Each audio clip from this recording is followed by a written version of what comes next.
Thank you very much, Pete. Great job you're doing, too. Fantastic job. I've never walked into a room so silent before. This is very... Oh, don't laugh. You're not allowed to do that. You know what? Just have a good time. And if you want to applaud, you applaud.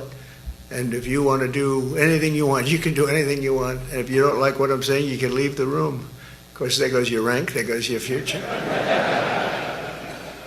But you just feel nice and loose, okay? Because we're all on the same team.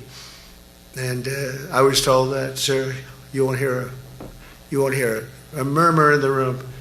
I said, we got to loosen these guys up a little bit. So you just have a good time. But I want to thank Secretary Hegseth and General Kane, General Raisin Kane for a reason, they call him that. When I heard his name, I said, you're the guy I'm looking for. The Joint Chiefs of Staff and so many others in this room who together represent the greatest and most elite fighting force in the history of the world, the United States military. We're very proud of our military. I rebuilt the military during my first term. It's one of the greatest achievements. We had the greatest economy in history, and I built the military. Those are the two things I say more than anything else. And I also kept us safe at the borders. We had very good borders. We didn't have people coming in from jails and prisons and everything like took place over the last 4 years. I'll never forget what happened to this country over the last 4 years with the incompetence. There could be no higher honor than to serve as your commander-in-chief. It is a great honor. I look at you, you're just incredible people. Central casting, I might add.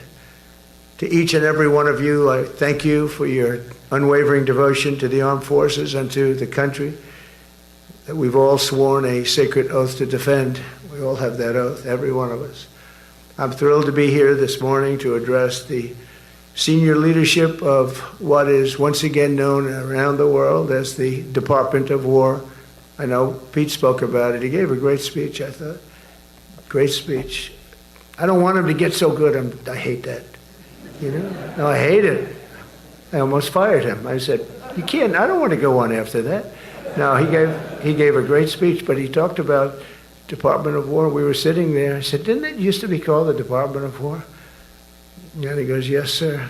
They changed it like in the early 50s. So we won the First World War. We won the Second World War. We won everything in between and everything before that. We only won. And then we went, in a way, woke. That was probably the first sign of wokeness. And we changed it to defense instead of war. And I said, what do you think? How do you think if we changed it back? Would that be a nice idea? And Pete loved it immediately. Some people thought about it. You know, they gave it a little thought. But in the end, we did it. And I have to be honest, it's so popular. I thought it would be met with fury on the left. But they're sort of giving up, I must be honest with you. They've had it. They've had it with Trump. They've been after me for so many years now. Here we are. Here we are. Come to the White House anytime you'd like. No, they've given up. They're bad, a lot of bad people. But all over, that's been so popular. It's been very popular. I really thought that we were going to have to sort of fight it through. There's been no fight. There's been no fight. Like what I called the Gulf of America, the Gulf of America, because to me it was always the Gulf of America. I could never understand. We have 92% of the frontage, and for years, actually 350 years, they were there before us. It was called the Gulf of Mexico. I just had this idea. I'm looking at a map, I'm saying, we have most of the frontage. Why is it Gulf of Mexico? Why isn't it the Gulf of America? And I made the change, and it went smoothly. I mean, we had a couple of fake news outlets that refused to make the change. And then one of them, AP, took us to court, and we won. And the judge, who was a somewhat liberal judge, said, the name is the Gulf of America, because AP refused to call it the Gulf of America. They wrote, they're not a good outfit, by the way. They call it the Gulf of Mexico. I said, no, the Gulf of America is the name. And the judge actually said that, in fact, you can't even go into the room because what you're doing is not appropriate. The name is the Gulf of America. Google Maps changed the name. Everybody did, but AP wouldn't. And then we won in court. How about that? Isn't that so cool? The Secretary Hegseth beautifully described the name change reflects far more than the shift in branding. It's really a historic reassertion of our purpose and our identity and our pride. That's when we go with the word war. And we want war because we want to have no wars, but you have to be there, and sometimes you have to do it. I have settled so many wars since we're here. We're here almost 9 months, and I've settled 7, and yesterday we might have settled the biggest of them all, although I don't know. Pakistan, India was very big. Both nuclear powers, I settled that. But yesterday could be the settlement in the Middle East. That hasn't happened for 3,000 years. I said, how long have you been fighting? 3,000 years, sir. That's a long time. But we got it, I think, settled. We'll see. Hamas has to agree. And if they don't, it's going to be very tough on them. But it is what it is. But all of the Arab nations, Muslim nations have agreed. Israel has agreed. It's an amazing thing. It just came together. War is very strange. You never know what's going to happen with war. The easiest one of them all is Putin. I said, number one, it's a war that would have never happened if I were president, if the election weren't rigged. If I were president, that war would have never happened. Not even a little chance. And it didn't happen for 4 years. But I knew Putin very well, and I thought that would be easy because I know him so well. Well, that one turned out to be the hardest of them all. We had some that were not settlable, and they all got settled. So if this works out, that we did yesterday with the Middle East, then that's more than a war. That's lots of wars. That's all combined. That's a lot of wars. Many of you were over there in many different capacities in many different countries. That's a big part of the earth. But if that works out, it would be 8+. I could give myself 2 or 3 for that one. And then we just have the one to settle. We have to settle it up with President Putin and Zelensky. Got to get them together and get it done. But the only way we can do that is through strength. I mean, if we were weak, they wouldn't even take my phone call. But we have extreme strength. We had the horror show in Afghanistan, which is really the reason I think that Putin went in. He saw that horror show by Biden and his team of incompetent people. And that showed, I think it gave him a path in. I wasn't there any longer. I watched that, and it was so horrible. I think it was the most embarrassing day in the history of our country. And now we're back. And that's it.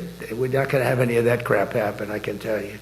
That was terrible, so terrible. Together we're reawakening the warrior spirit, and this is a spirit that won and built this nation, and from the cavalry that tamed the Great Plains to the ferocious, unyielding power of Patton Bradley and the great General Douglas MacArthur. These are all great men. In this effort, we're a team, and so my message to you is very simple. I am with you, I support you, and as president, I have your backs 100%. You'll never see me even waver a little bit. It's the way it is. And that includes our great police officers and firemen and all of these people that are doing so well. Together over the next few years, we're going to make our military stronger, tougher, faster, fiercer, and more powerful than it has ever been before.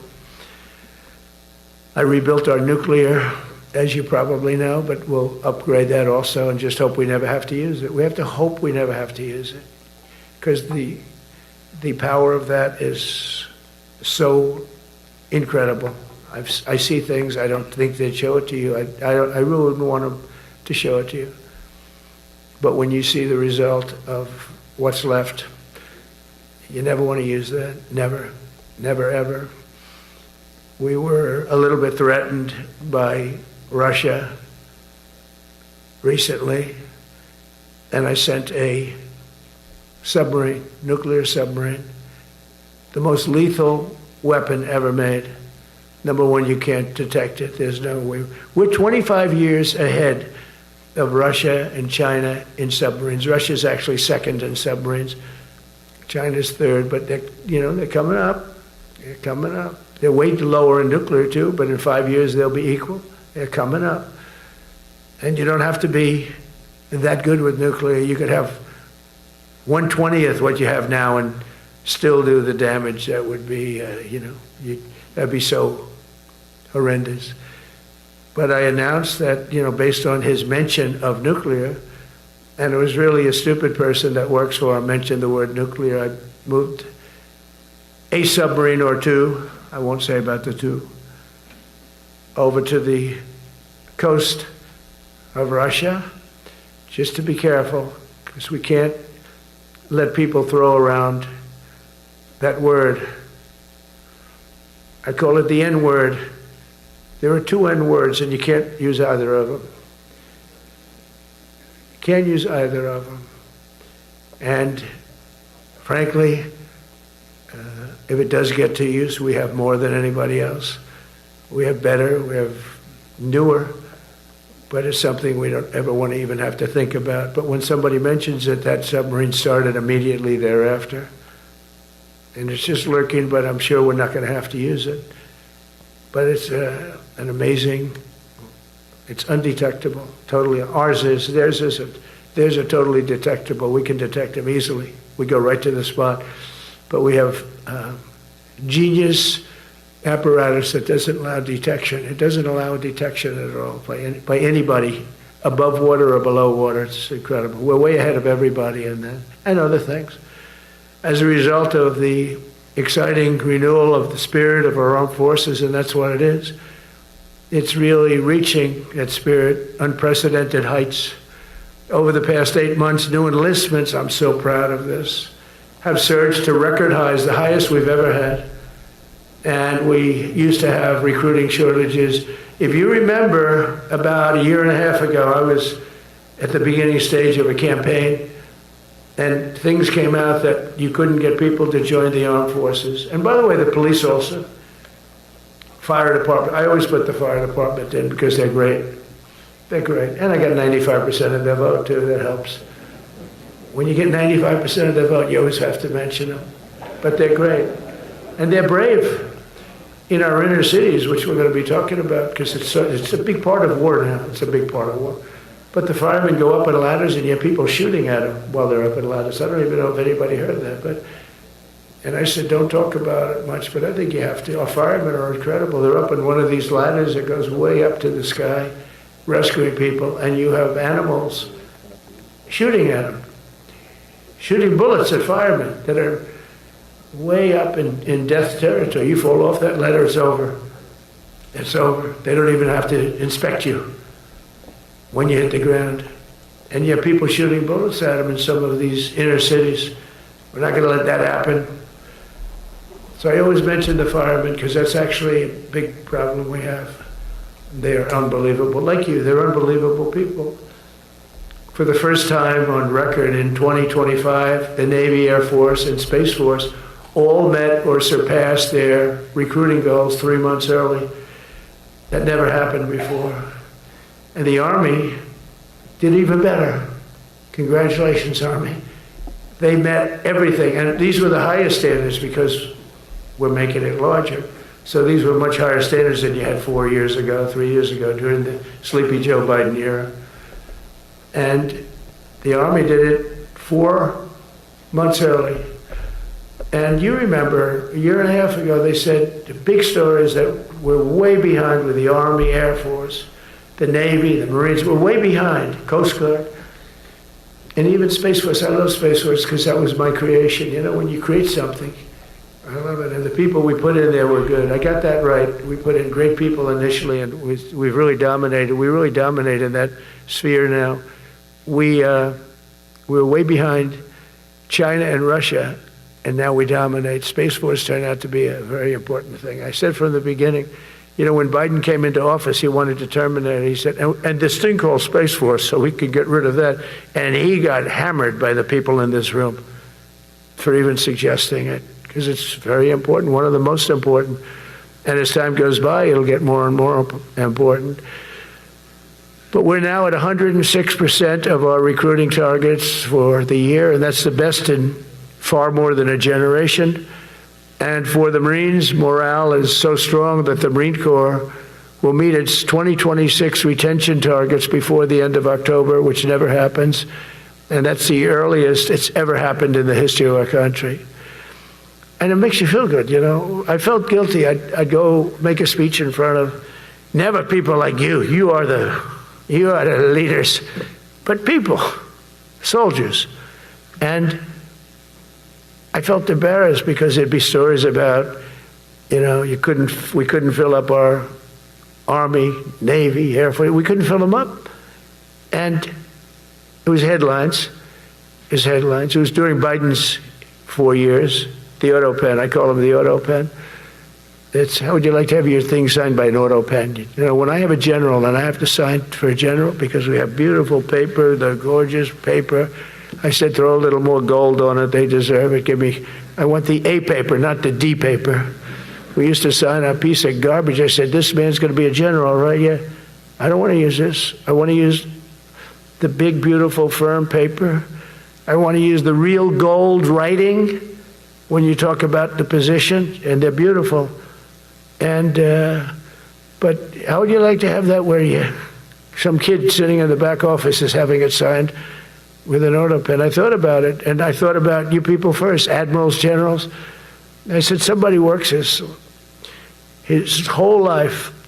He gets into maybe the academies or wherever, but however you got there, and you go through years of work, and now you become an admiral or a general or whatever. And when you do, the President of the United States signs your commission, as you know, and that commission is beautifully displayed. And I sign it. Actually, I love my signature. I really do. Everyone loves my signature. But I signed it very proudly, and I always think to myself, how can you have an auto pen sign this? It's just so disrespectful. To me, it's just totally disrespectful. And it turned out that almost everything he did was signed by auto pen, except for when he gave his son, Hunter, pardon. He signed that one. And that's actually the worst signature I've ever seen. That was the bad. The auto pen looks much better. But as leaders, our commitment to every patriot who put on the uniform is to ensure that American military remains the most lethal and dominant on the planet, not merely for a few years, but for the decades and generations to come, for centuries. We must be so strong that no nation will dare challenge us, so powerful that no enemy will dare threaten us, and so capable that no adversary can even think about beating us. And we've had it recently. I had India and Pakistan were going at it, and I called them both. And in this case, I used trade. I'm not going to trade with you. You start two nuclear nations, big nuclear. And no, you cannot do that. I said, yes, I can. You go into this frickin' war that I'm hearing about. Actually, they just shot down 7 planes. 7 planes, it was starting. There's a lot of bad blood. And I said, you do this, there's not going to be any trade. And I stopped the war. It was raging for 4 days, but that was just the beginning. And we stopped it. It was a great thing. And the Prime Minister of Pakistan was here, along with the Field Marshal, who's a very important guy in Pakistan, and he was here 3 days ago. And I didn't even realize it as beautiful as he said it, but he said that to a group of people that were with us, 2 generals, but a group.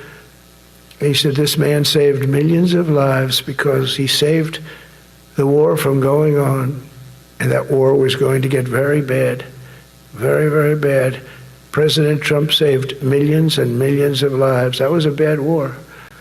And I was very honored. I loved the way he said it. Susie Wiles was there. She said that was the most beautiful thing. But we saved a lot of them. Saved a lot of them. Even in Africa, we saved the Congo with Rwanda. They've been fighting for 31 years, 10 million people dead. I got that one done. And very proud of it. So if this works out, we'll have 8 in 8 months. That's pretty good. Nobody's ever done that. Will you get the Nobel Prize? Absolutely not. They'll give it to some guy that didn't do a damn thing. They'll give it to a guy that wrote a book about the mind of Donald Trump and what it took to solve the wars. And he'll get the Nobel Prize will go to a writer. No, but well, let's see what happens. But it's be a big insult to our country. I will tell you that. I don't want it. I want the country to get it.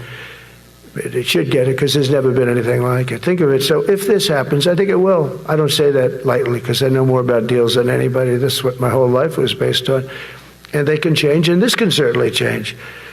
But we have just about everybody. We have one signature that we need, and that signature will pay in hell if they don't sign. I hope they sign for their own good and we create something really great.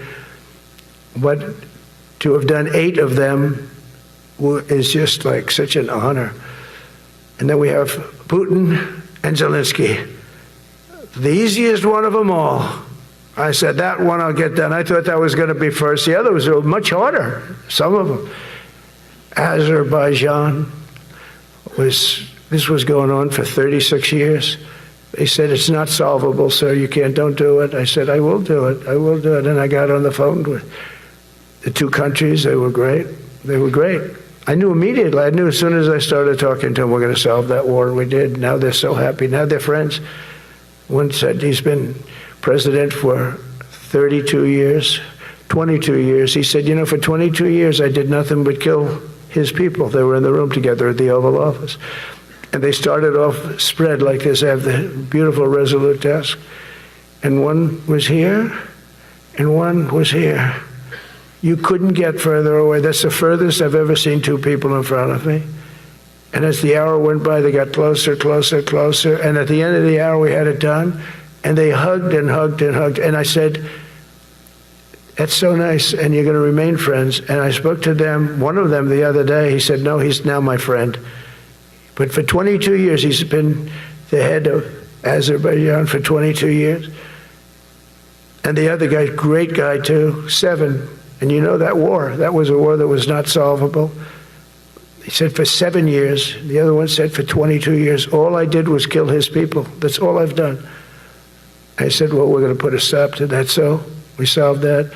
So it's a great thing. It's a great feeling. You're saving Kosovo and Serbia. You're saving so many lives doing this if you can do it.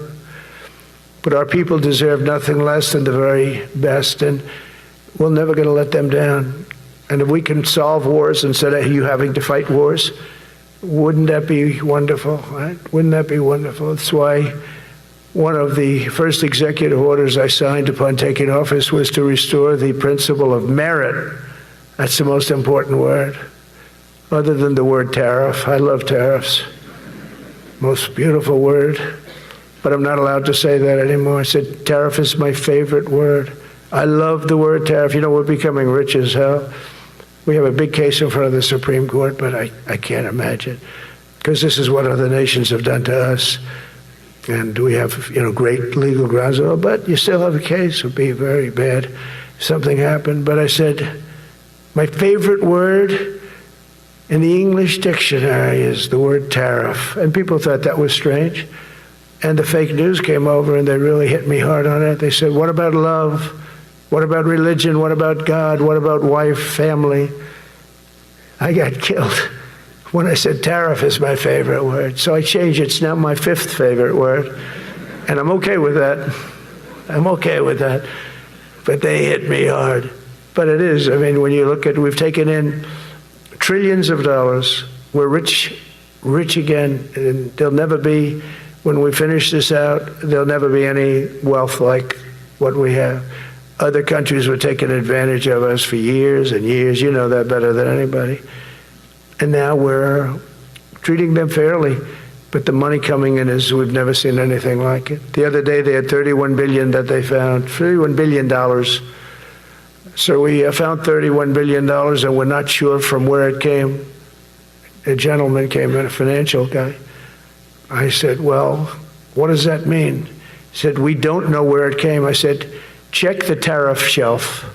No, sir, the tariffs haven't started in that sector yet. I said, yes, they have. They started 7 weeks ago.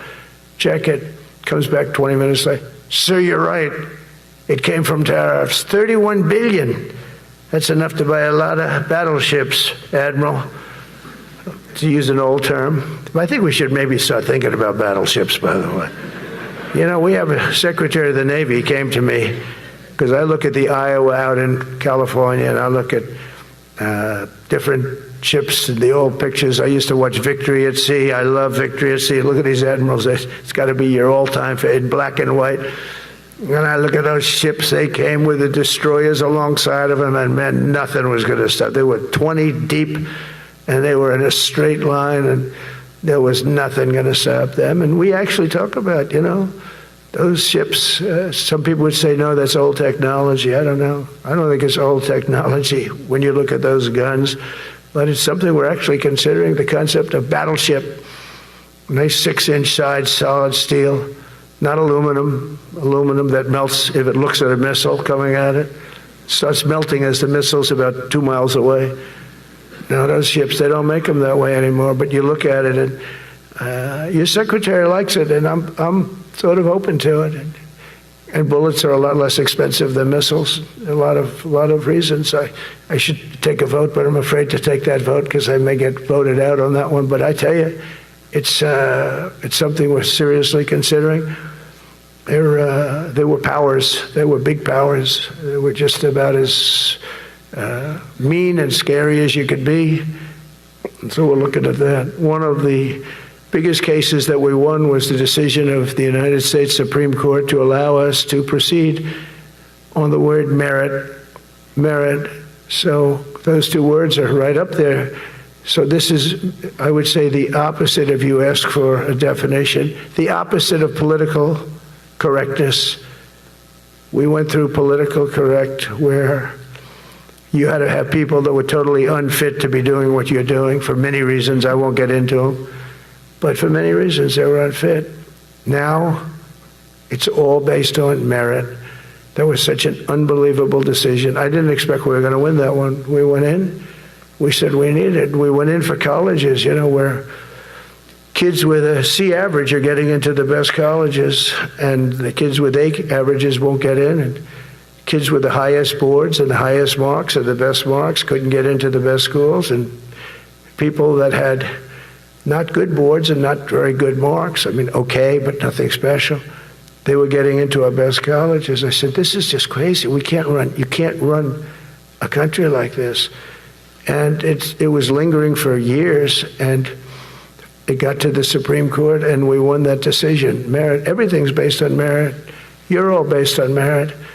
We're not going to have somebody taking your place for political reasons because they are politically correct, and you're not. We take the people that are going to do the best job. That's all. It's very simple. And that's the way our country was built. We were built on merit. We got away from it for a long time. And everyone understands it, and it was done, it was approved. I give great credit to the Supreme Court because I thought they had tremendous courage.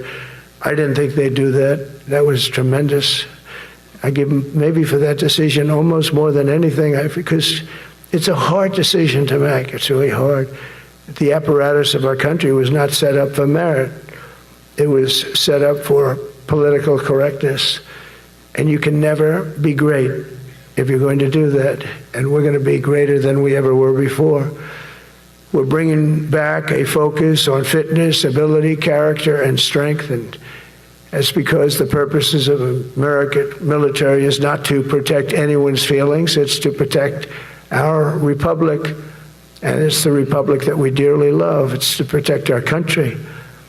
We will not be politically correct when it comes to defending American freedom, and we will be a fighting and winning machine. We want to fight, we want to win, and we want to fight as little as possible. You have to count on people like me to keep you out of wars, because we don't want to go into wars. Many of the wars that I just told you about, we could have entered those wars and settled them in a different way, lose a lot of our troops. And we could have settled them, I guess, differently. Maybe not, actually. Actually, you might not have been able to settle them. We just would have been in the middle of a lot of firepower. But when we do need it, you're going to be so ready. And you know it. But very importantly, with that goal in mind, I've committed to spending over $1 trillion on our military in 2026, and that's the most in the history of our country. $1 trillion, that's a lot of money. I hope you like that. Ma'ams and sirs, I hope you like it. That's a hell of a lot of money. We have the best of everything. Every branch is seeing major investments, and as I announced in the Oval Office in March, we are rapidly moving forward with the first ever 6th generation fighter jet. I didn't name it. I did not name it. Boeing came in and they said, sir, this is our submittal. It's the greatest fighting jet ever done. And, you know, they're testing all these planes. All the companies are testing, and this one tested like through the roof. And they said, we'd like to name it the F-47. I said, all right, let me think about it. Then after thinking for about 2 seconds, I said, okay. You know what that means, 47, I'm 47. So I'm 45, 46, and 47, you know, if you think about it. I just don't want the credit for 46. I don't want to have their open borders and people coming in from all over the world, including jails and mental institutes. I don't want that on my record, but I like having it. We're investing tens of billions of dollars in modernizing our nuclear deterrence capabilities like never before. And we've begun construction on what we call the Golden Dome missile defense shield. It'll be the most sophisticated in the world. You watched it do well until they had some problems at the end with a little bit of a lack of ammunition, defensive ammunition, but they've got that taken care of. But I tell you, it's what we're doing is so good, and we deserve it. You know, we help other countries with it. We don't have it ourselves. And Canada called me a couple of weeks ago. They want to be part of it. To which I said, well, why don't you just join our country? You become 51, become the 51st state, and you get it for free.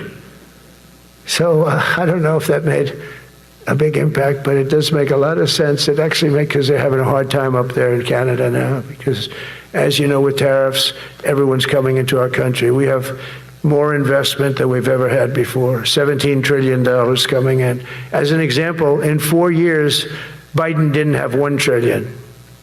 We have 17 trillion more than that in 8 months coming in. And they're coming in from Canada, Mexico, from Europe, from all over. AI, auto plants. Everybody's coming back to the United States. Under my budget, we will be expanding the U.S. Navy by at least 19 ships next year, including submarines, destroyers, assault ships, and more. And it's going to be much more than that as we go along, because we basically don't build ships anymore. We do build submarines, but we don't build ships. Do you know in the Second World War, they were freighters and different types, but we were doing a ship a day, and now we don't do ships. And I'm not a fan of some of the ships you do. I'm a very aesthetic person, and I don't like some of the ships you're doing aesthetically. They say, oh, it's stealth. I said, that's not stealth. An ugly ship is not necessary in order to say you're stealth. By the way, the B-2 bombers were incredible. That is stealth. They went into that. I was with General Kane and Pete were in we call it the war room, but we're watching them go in, and they were totally untouched. They were not seen. They were literally not seen. They dropped their bombs. They hit, every single one of them hit its target. It was total obliteration. CNN, when we came back, fake news CNN, oh, their camera just went off. Look, you know, their camera, every time I mention them, they turn the camera off because it's never good. They say, this is a problem. But I don't blame them. You're better off keeping it off. But they have some scammer reporter who started saying, without any knowledge, said, he may not have hit the targets as well as they thought. It may not have been obliteration. He did hit the targets, and they got to give us a little credit, right? It was obliteration, it turned out. The Atomic Energy Commission said it was obliteration. They had, not only did they hit the target, they had these chutes. And think of this here. Way up in the sky, there was no moon, it was dead dark. You couldn't see a thing. You couldn't see them. But they had, I guess, a beam going right into these chutes. Every single one of those bombs went right down those chutes into a granite mountain. I think it's the last time they're going to build air chutes. They had these air chutes that were nice, beautiful. They were meant for us. But it was total obliteration. And now they give us credit for that. But these people were phenomenal. I tell you, for the Air Force people here, you can be very proud. That B-2, we just ordered a lot of new ones and updated ones, but I'd take the other ones. Let me tell you, they couldn't have worked any better. So they flew for 37 hours total, back and forth, no stops, no nothing. We had 52 tankers loading them up. And that's a job I wouldn't necessarily want too much, flying a tanker loaded up with hundreds of thousands of gallons of fuel. I don't know if I'd do that job, I asked the question, what happens if it gets hit? Sir, you don't want to know about that, right? I don't want to know about that. But those guys, they just hear us. They're incredible. I had them all to the Oval Office. We had the B-2 pilots and a lot of the people, even the people that took care of them, the maintenance people, just as important. We had them all to the White House, gave them a big party on the lawn, brought some of them into the Oval Office. But on top of all this, we'll deliver a hard-earned pay raise of 3.8% to every soldier, sailor, airman, Coast Guardsman, Space Guardman, and Marine, something you weren't getting from the past administration. They did not treat you with respect. They're Democrats. They never do. Not only are we rebuilding our great strength, but for the first time in years, my administration is actually using that strength to defend the core and vital interests of America. And very simply, we are putting America first. And I have since I've been elected. I've always put America first. It's sort of simple, you know, when you think. My campaign was run on common sense, and we did great. We've got the highest numbers ever received in terms of districts. You know, they have it broken up, 2,500 versus 525. We won every swing state. We won the popular vote. We won everything. We won everything. You have to take a look at the map. It's almost entirely red, except there's a little blue line on each coast, and I think that's going to disappear too.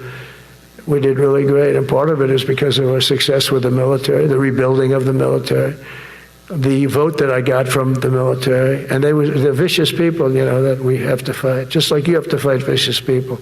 Mine are a different kind of vicious.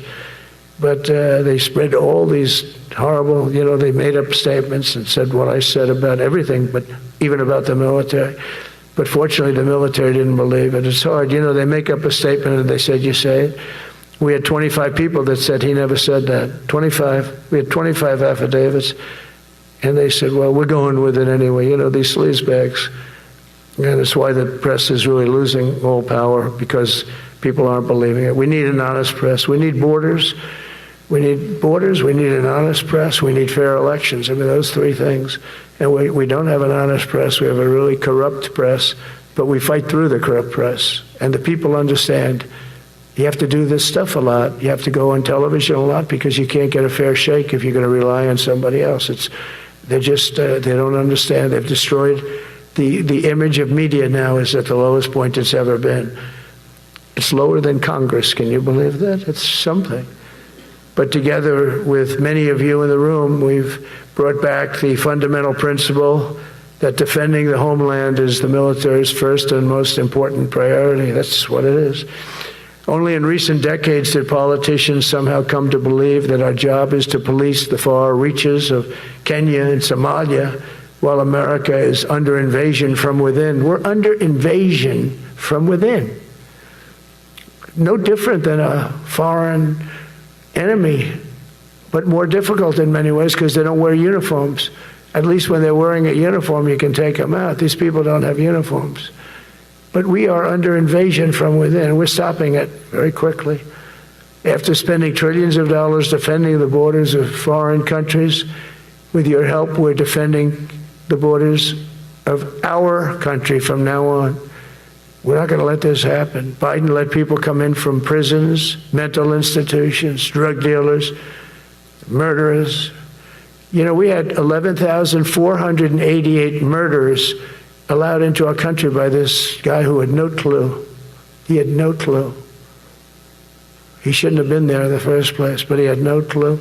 The people that ran the office, the White House, were people that surrounded him, radical left lunatics that are brilliant people, but dumb as hell when it came to policy and common sense. And they allowed people from all over the world, from the Congo. They opened up prisons in the Congo. They came into our country totally unmatched, unvetted, unchecked. And from all over South America, not just South America. You know, you think South America, no, but from all over. A lot came in from Venezuela. Venezuela emptied its prison population into our country. That's why they have Tren de Aragua, one of the worst gangs ever. But we took care of them. We took good, strong care of them. And I just want to thank the National Guard in Washington, D.C. It was it's embarrassing to say this now. I can say it because we solved it, but Washington, D.C. was the most unsafe, most dangerous city in the United States of America, and to a large extent beyond. And beyond that, you go to Afghanistan, they didn't have anything like that. You go to countries that you would think there's problems, they didn't have that. And now Washington, D.C., after 12 days of serious intensity, we took out 1,700 career criminals. If you have 5 career criminals, they can make your numbers look very bad because they'll commit many crimes a day. But we took out 1,700, and they took them out. There was no doubt who the boss was. They did an unbelievable job. Then they started even cleaning. I said, I don't want them doing that, sir. They were cleaning it up. I drove through it 2 days ago. It was beautiful. People are walking down the street holding hands, man and wife, coming from Iowa. They're not worried about being shot. Washington, D.C. is now a safe city. In fact, I went out to dinner with my crew. I haven't done that. In theory, I wouldn't do it. And I felt totally safe. And nobody's been attacked. Nobody's been hurt. Washington, D.C. went from our most unsafe city to just about our safest city in a period of a month. We had it under control in 12 days, but give us another 15, 16 days. It's perfect.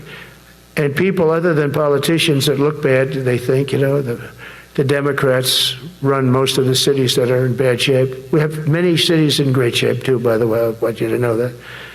But it seems that the ones that are run by the radical left Democrats, what they've done to San Francisco, Chicago, New York, Los Angeles, they're very unsafe places. And we're going to straighten them out one by one. And this is going to be a major part for some of the people in this room. That's a war too. It's a war from within. Controlling the physical territory of our border is essential to national security. We can't let these people in. We had no people enter in the last 4 months. 0. Even I can't believe that. We had millions coming in, pouring in. 25 million all told, and of those 25 million, many of them should never be in our country. They would take their worst people and their people from prisons and jail, and they'd put them in a caravan, and they'd walk up. CNN was interviewing one person. Oh, why are you coming? I want freedom. Good. Were you in jail? Yes. For what? Murder. I said, you had to see this anchor, a young woman. She's like, I couldn't believe. She'll probably lose her job, but because the left doesn't want to hear that. But we're running it based on common sense and based on love of our country. But I want to salute every service member who has helped us carry out this critical mission. It's really a very important mission. And I told Pete, we should use some of these dangerous cities as training grounds for our military, National Guard, but military. Because we're going into Chicago very soon. That's a big city with an incompetent governor, stupid governor, stupid. They threw him out of his family business. He was so stupid. I know the family. He becomes governor. He's got money. Not money that he made, but he ran for governor, he won, and now he criticizes us all the time. And last week they had 11 people murdered, 44 people shot. The week before that they had 5 people murdered, 28 people shot. Every weekend they lose 5, 6. If they lose 5, they're considering it a great week. They shouldn't lose any. You shouldn't lose any. This is civilization. And he's always up there saying, we're in very good shape. We don't need the military. No, they need the military desperately. How about Portland? Portland, Oregon, where it looks like a war zone. And I get a call from the liberal governor. Sir, please don't come in. We don't need you. I said, well, unless they're playing false tapes, this looked like World War II. Your place is burning down. I mean, you must be kidding. Sir, we have it under control. I said, you don't have it under control, Governor, but I'll check it, and I'll call you back. I called her back. I said, this place is a nightmare. It's certainly not the biggest, but it's one of the worst. It's brutal. They go after our ICE people, who are great patriots and tough job too, but they love it. They love it because they're cleaning up our country. And so you look at some of the things where they took over parts of Seattle. They actually took over a big percentage of Seattle. Think of that. You remember that. That was a while ago. And I sent in the troops and they were gone. As soon as I sent them in, when we send in the troops, if you have a real leader that says you got to do what you have to do, I put that out the other day, you got to do what you got to do, because we don't want our people hurt as they stand by. I was watching during Biden, they had troops standing up like this, brave, standing up at attention, the way I should stand all the time. And I'm like this, and people are standing, and their mouth is this far away from their mouth, and they're spitting at them, and they're screaming at them. And that soldier standing there, he wants to knock the hell out of the person, but he's not allowed to do anything. So they just stand there and they get abused. And a woman was this far away from his face, and she starts spitting in his face, and he's not allowed to do anything. If it's okay with you, generals and admirals, I've taken that off. I say, they spit, we hit. Is that okay? I think so. They spit, it's a new thing. They spit, we hit. How about the cars, where the cars are coming out? They get brand new cars, Border Patrol, ICE, beautiful, nice new cars. And they're driving along, and they have to go through a gauntlet of rocks being thrown at the car. So here's this beautiful brand new car. By the time it goes 100 yards, it's destroyed. These guys have pretty good arms, some of them. And they're throwing bricks at full force into the window and into the car. It looks like it's a war zone. And I said, never let that happen again. From now on, if that ever happens, and I say it here, you get out of that car and you can do whatever the hell you want to do. Because those people are, you can die from that. Those bricks go through the windows, you can die. They'd like it to. They'd like it to go through the window. But this was a couple of months ago. They just kept driving, and bricks are hitting the car. And I said, why aren't they stopping? Because they were under orders from the past administration, never stop. But that's different with us. We stop. And since I gave that order, we haven't had that problem. It's very interesting. It's amazing. It's just like in Venezuela. You've seen the boats going. We can't find any more boats. They're carrying drugs, massive. Every boat kills about 25,000 people. That's what they have. They had fentanyl mostly and a lot of other drugs. And we take them out, and we've taken out 4. And it's on air. Everybody gets to see it. Not that we like to do that, but every boat kills 25,000 on average. 20. Some people say more. You see these boats, they're stacked up with bags of white powder. That's mostly fentanyl and other drugs too. And now we have a problem. General Kane says, sir, there are no boats out there. Not even fishing boats. They don't want to go fishing. I don't blame them. There'll be no fishing today.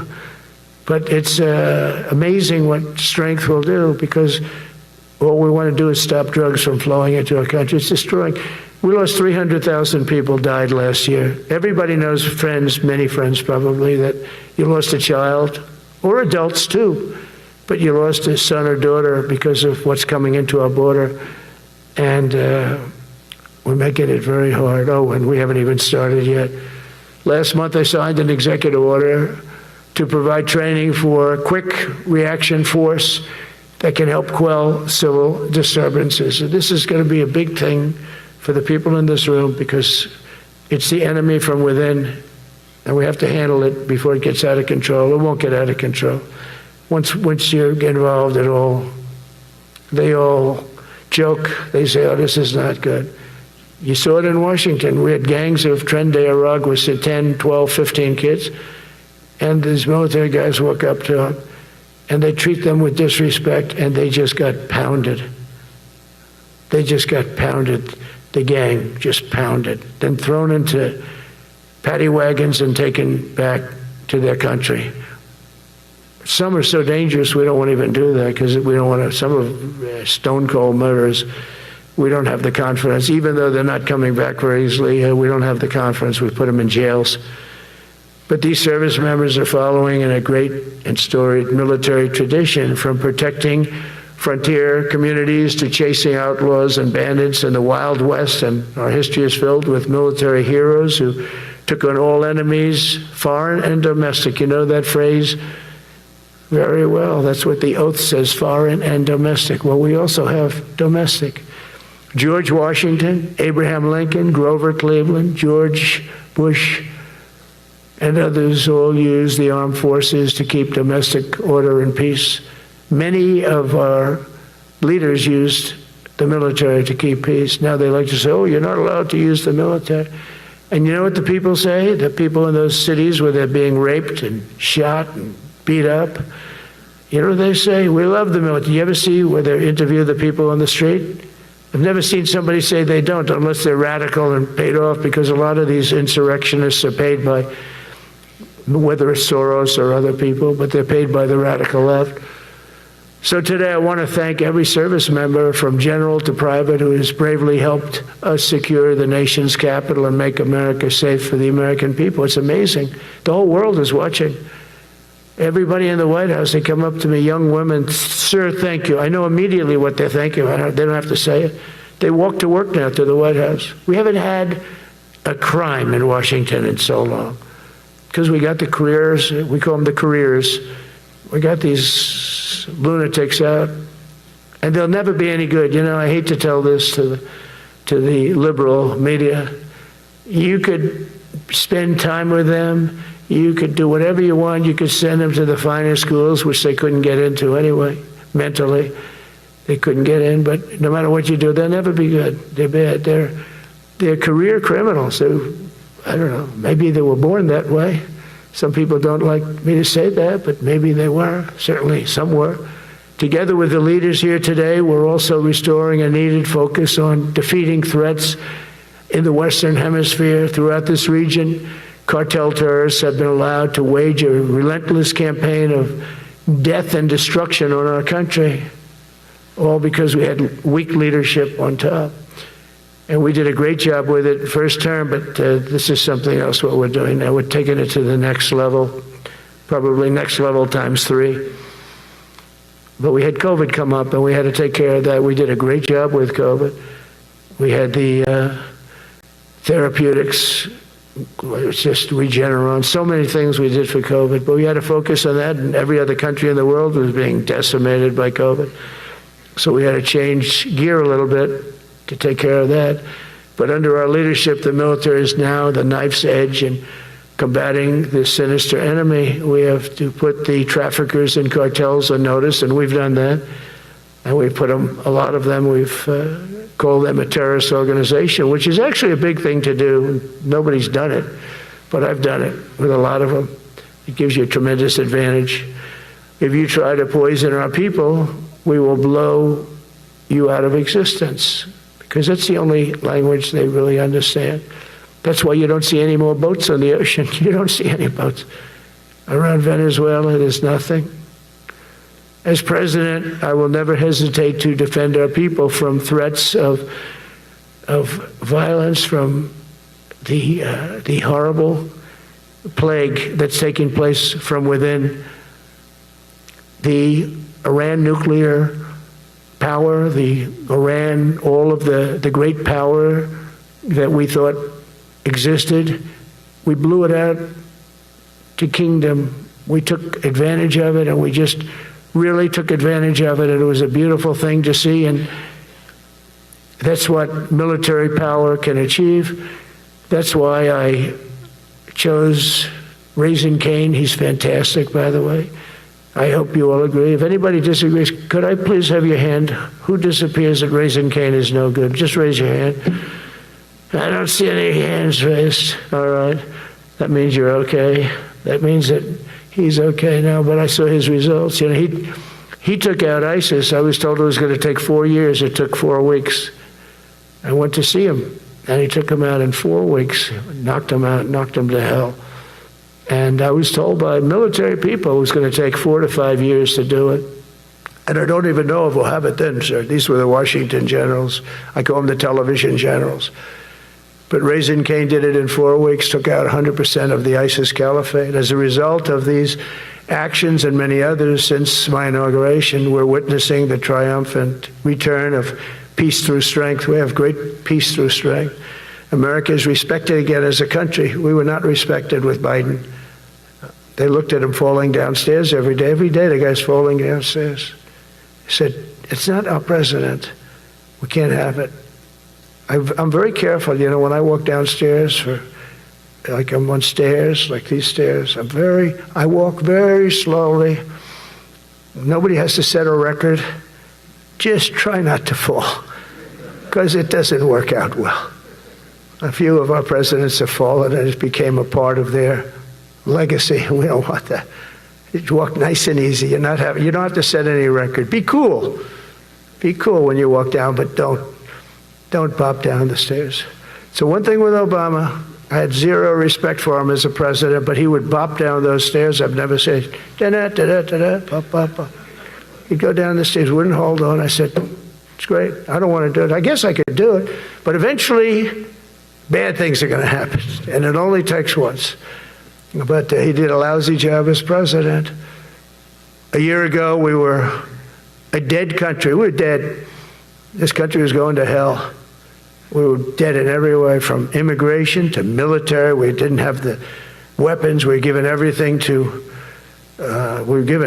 Ukraine. We had nothing.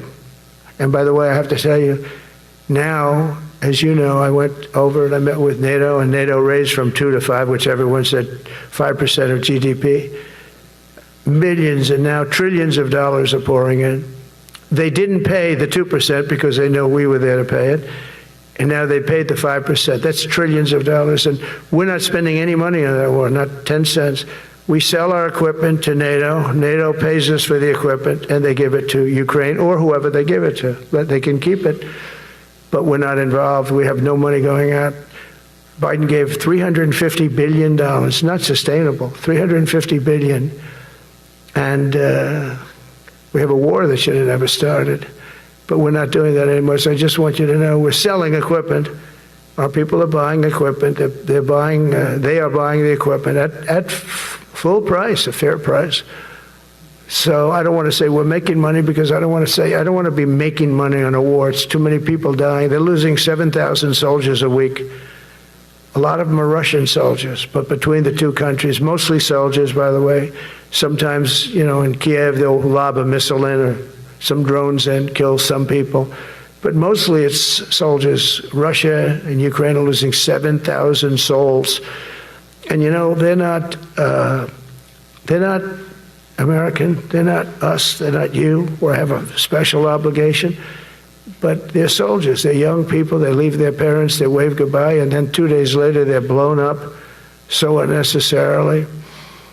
And so that's the primary reason I want to get it done. We got to get it done. It's crazy what's going on. That's the worst war that there's been since World War II. The number of soldiers that are being killed there is just crazy. From 5,000 to 7,000 soldiers die a week. Think of that. So I think we'll get that done. But that's turned out to be the toughest one. I'm so disappointed in President Putin. I thought he would get this thing over with. He should have had that war done in a week. And I said to him, you don't look good. You're 4 years fighting a war that should have taken a week. Are you a paper tiger? And it's a shame, but I think eventually we'll get that one done, just like in theory, I want to knock on wood, because you never know. It's like we're going to have the Middle East done, which is actually a much harder thing to do. I mean, thousands of years. But we have to get that war done. So now just think of it, we're a dead country. I was with the King of Saudi Arabia, a great guy. I was with the Emir of Qatar. I was with the great leadership of UAE. I was over there. We brought back $2 trillion and more. They ordered 200 planes, Boeings. They ordered so much, and they were great. But they all said essentially the same thing. They said, 1 year ago, you were a dead country, and now you're the hottest country anywhere in the world. We're the hottest country in the world right now. The absolute hottest country in the world. There's nobody even close. Putin said that to me.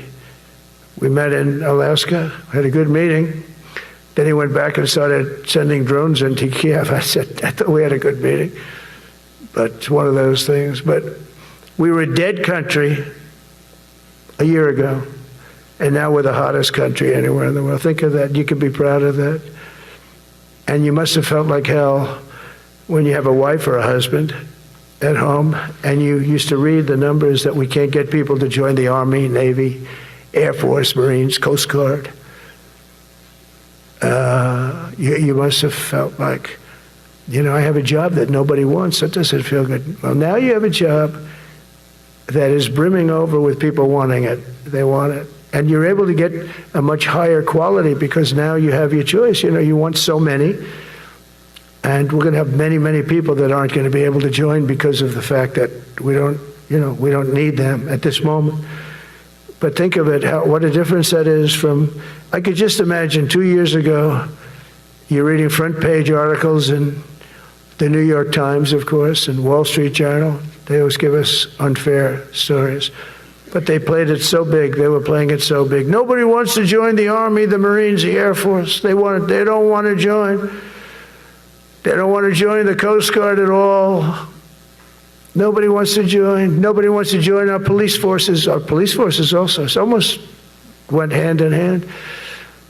And I used to say, boy, I'm speaking in front of the military today, and it's embarrassing because I'm speaking in front of people who have a job that other people don't want, but now you have a job that everybody wants. So I think that has to make you feel good. It's one of the reasons I love being here today, because I wanted to say that. I have to say that everybody wants to be in the Army, the Navy, the Air Force, the Marines.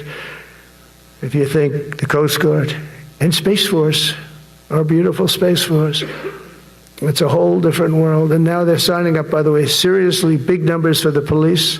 Dangerous job, isn't it? Huh? Fire department. But that's the paving the way for progress once thought almost impossible. I mean, a year ago, you wouldn't have thought that was possible. A year ago, they were talking about making the military smaller because they can't get the people to join. We're thinking about making it larger because we have so many people. And it's nice to be able to cut people because of merit that aren't really qualified for any reason, a physical reason, a mental reason. You don't have to take them anymore because you have the pick of the litter, and they all want to be with you. They all want your job. They want to be with you. They want to work with you. They'll even take your job, Got to be a little bit sharp. You got to watch it. But everybody wants to be doing what you're doing now. What a difference when I speak to you, and I can say that as opposed to a couple of years ago when I was talking to rooms where they were desperate to get people and they couldn't get them. What a difference a presidential election can make. That's all it is. It's just a presidential election. Yesterday at the White House, we put forward a plan for peace in Gaza. We announced it, and we're going to create something that was my idea, but unfortunately I got drafted. It's going to be called the Board of Peace, and it's going to reign over that territory, and we're going to get that done. And they asked if I'd be the chairman of the Board of Peace. I wasn't counting on that. I had the idea for the Board of Peace, but I said yes, and I guess because of that, every leader, everybody wants to be on the Board of Peace, and we're going to watch over that very volatile part of the world and keep it non-volatile, so you don't have to get involved. We want to save you for other things or save you for nothing from that standpoint. We don't want you fighting wars, but if you have to, you're the most lethal fighting force in the world. And I would say that even 2-3 years ago, but now I say it with great enthusiasm. It's so true. And we're striving tirelessly to end the terrible war in Ukraine. And as you know, we're also working hard to get the allies to share more of the burden of our defense. Much of that has really already taken place. But all NATO members have committed to the increase that I talked about. Think of that. That was unthinkable. It used to be 1%, then we got it up to 2% in my last term. And they did not like it. And now I got it to 5%, and I get along great with all of them.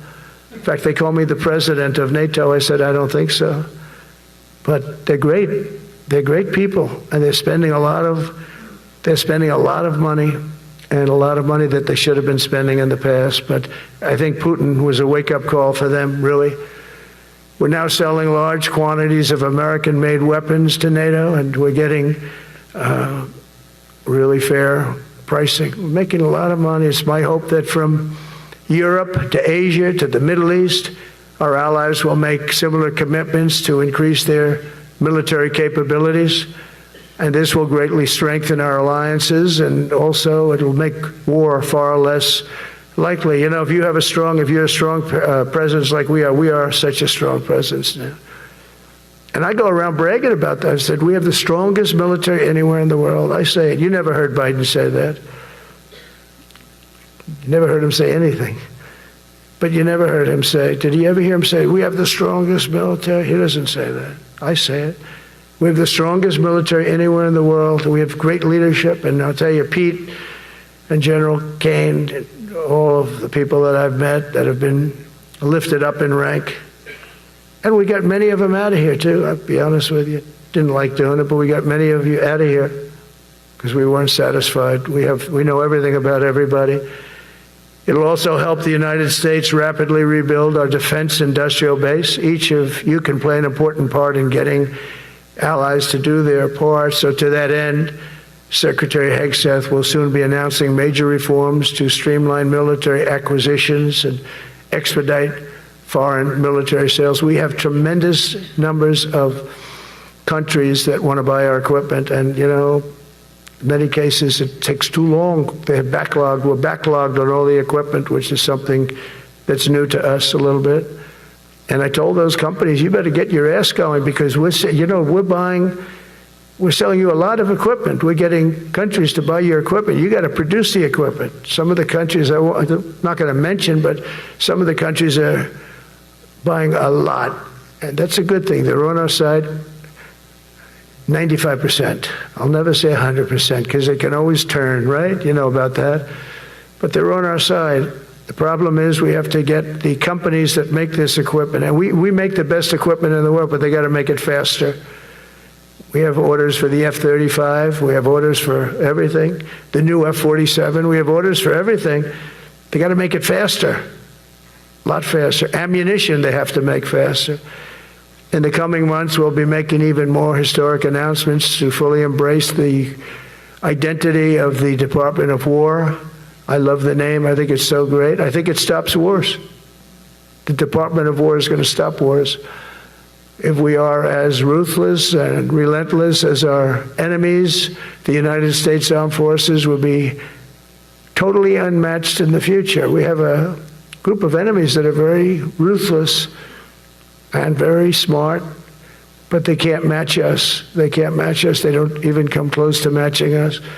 Again, you know, it's very important for me to say we have the greatest military in the world, but we make the best equipment in the world. I watched our anti-missile missiles. I watched our Patriots just knock things out like a needle, hitting another needle on the stage.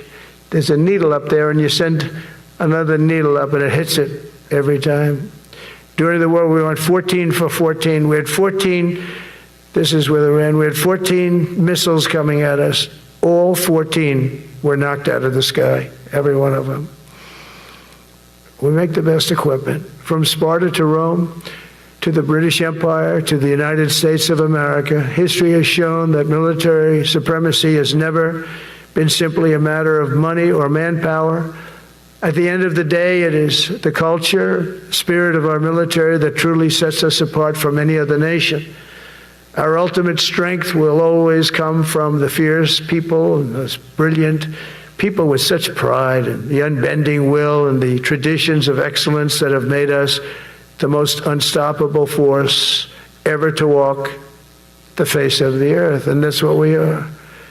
Remember, we never want to use it, but we have the most powerful nuclear capability, and I call it nuclear deterrent of any other country. Nobody close.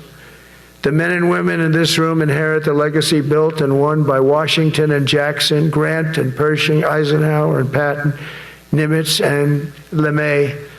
We carry forward the majestic military heritage passed down from father to son, soldier to soldier, and one generation of warriors to the next. You are warriors, you know that, right? You're great warriors, or you wouldn't be in this room. You're the best of the best. From Concord Bridge to Fort McHenry, from Gettysburg to Manila Bay, from Normandy to Sicily, and from the jungles of Vietnam to the dusty streets of Baghdad, America's military has charged into hellfire, climbed up jagged mountains, crossed roaring oceans, and thundered across open deserts to defend our flag, our freedom, and our homeland. Nobody does it like you. Now we are discovering American muscle, reasserting American might, and beginning the next story chapter in American military legends and lore. That's L-O-R-E. It is lore. When it comes to defending our way of life, nothing will slow us. No enemy will stop us. They cannot stop us. And no adversary will stand in our way. They won't stand in our way. We don't want them to stand in our way. We don't want to even put them in that position, but they're not going to stand in our way ever again. You'll never see 4 years like we had with Biden and that group of incompetent people that ran this country that should have never been there. Because we had the United States military, the best, the boldest, the bravest that the world has ever seen, that the world has ever known. With leaders like we have right here in this beautiful room today, we will vanquish every danger and crush every threat to our freedom in every generation to come, because we will fight, fight, fight, and we will win, win, win. I want to just thank you once again, and God bless the United States military, and God bless America. God bless you all. Thank you very much. Thank you.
Ladies and gentlemen, please welcome the Chairman of the Joint Chiefs of Staff, General Dan Kane.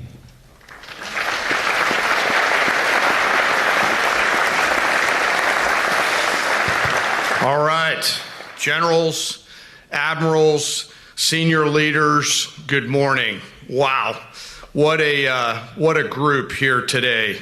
I will tell you that our enemies are terrified right now that we are all in the same room, and that is a true statement. Welcome everyone to Marine Corps Base Quantico and the first ever Key Leaders All Call. To the Commandant and all of the Marines that have made this event possible, thank you. This was no small feat to put this event together in short order, and I'm glad there's pull-up bars just outside. The SEALs in the corner out there are very happy about that. I regret to inform you there will not be a PT test after this event because I know you all would crush it. Last night I had the privilege of joining the Secretary and the Joint Chiefs in honoring 50 Gold Star families at the White House as the President, the First Lady, and our nation honored their loved ones' service and sacrifices. Teammates, it was a quiet and deeply meaningful event that reminded all of us that were lucky enough to be there of the serious and unforgiving nature of the business that we are in, fighting and winning our nation's wars. Leaders, we are living in dynamic and potentially dangerous times. Global risk is on the rise. Our adversaries are no longer aligning, they are aligned. And we must align with equal resolve and unity. Even as we strive for and seek peace, we must be prepared for war. Now, more than ever, it is vital that we hear from our civilian leaders, understand where they're taking the department and the joint force, And today, we have the unprecedented opportunity and honor to hear directly from the Secretary of War, and our Commander-in-Chief. Together, you and I and our civilian leaders have the honor of leading the finest military in the world, and we must seize every opportunity every day to prepare our joint force for the future. I am deeply humbled to serve with each and every one of you. And now it is my distinct honor to introduce our nation's Secretary of War, the Honorable Pete Hegseth.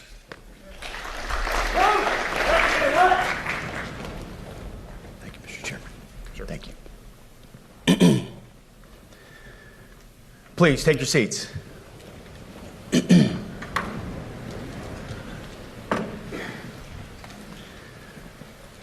Well, Mr. Chairman, the Joint Chiefs, generals, admirals, commanders, officers, senior enlisted, NCOs, enlisted, and every member of our American military, good morning. Good morning and welcome to the War Department, because the era of the Department of Defense is over. You see, the motto of my first platoon was, "Those who long for peace must prepare for war." This is, of course, not a new idea. This crowd knows that. The origin dates to the 4th century Rome and has been repeated ever since, including by our first Commander-in-Chief, George Washington, the first leader of the War Department. It captures a simple yet profound truth. To ensure peace, we must prepare for war. From this moment forward, the only mission of the newly restored Department of War is this: warfighting, preparing for war and preparing to win, unrelenting and uncompromising in that pursuit. Not because we want war, no one here wants war, but it's because we love peace. We love peace for our fellow citizens. They deserve peace, and they rightfully expect us to deliver it. Our number one job, of course, is to be strong so that we can prevent war in the first place. The president talks about it all the time. It's called peace through strength. And as history teaches us, the only people who actually deserve peace are those who are willing to wage war to defend it. That's why pacifism is so naive and dangerous. It ignores human nature and it ignores human history. Either you protect your people and your sovereignty, or you will be subservient to something or someone. It's a truth as old as time. And since waging war is so costly in blood and treasure, we owe our republic a military that will win any war we choose, or any war that is thrust upon us. Should our enemies choose foolishly to challenge us, they will be crushed by the violence, precision, and ferocity of the War Department. In other words, to our enemies, F-A-F-O. If necessary, our troops can translate that for you. Another way to put it is peace through strength, brought to you by the warrior ethos. And we are restoring both. As President Trump has said, and he's right, we have the strongest, most powerful, most lethal, and most prepared military on the planet. That is true, full stop. Nobody can touch us. It's not even close. This is true largely because of the historic investments that he made in his first term, and we will continue in this term. But it's also true because of the leaders in this room and the incredible troops that you all lead. But the world, and as the chairman mentioned, our enemies get a vote. You feel it, I feel it. This is a moment of urgency, mounting urgency. Enemies gather, threats grow. There is no time for games. We must be prepared. If we're going to prevent and avoid war, we must prepare now. We are the strength part of peace through strength. In either we're ready to win or we are not. You see, this urgent moment, of course, requires more troops, more munitions, more drones, more Patriots, more submarines, more B-21 bombers. It requires more innovation, more AI in everything and ahead of the curve. More cyber effects, more counter-UAS, more space, more speed. America is the strongest, but we need to get stronger and quickly. The time is now, and the cause is urgent. The moment requires restoring and refocusing our defense industrial base, our shipbuilding industry, and onshoring all critical components. It requires, as President Trump has done, getting our allies and partners to step up and share the burden. America cannot do everything. The free world requires allies with real hard power, real military leadership, and real military capabilities. The War Department is tackling and prioritizing all of these things. And I'll be giving a speech next month that'll showcase the speed, innovation, and generational acquisition reforms we are undertaking urgently. Likewise, the nature of the threats we face in our hemisphere and in deterring China is another speech for another day, coming soon. This speech today, as I drink my coffee, this speech today is about people, and it's about culture. The topic today is about the nature of ourselves. Because no plan, no program, no reform, no formation will ultimately succeed unless we have the right people and the right culture at the War Department. If I've learned one core lesson in my 8 months in this job, it's that personnel is policy. Personnel is policy. The best way to take care of troops is to give them good leaders committed to the warfighting culture of the department.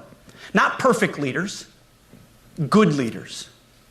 Competent, qualified, professional, agile, aggressive, innovative, risk-taking, apolitical, faithful to their oath and to the Constitution.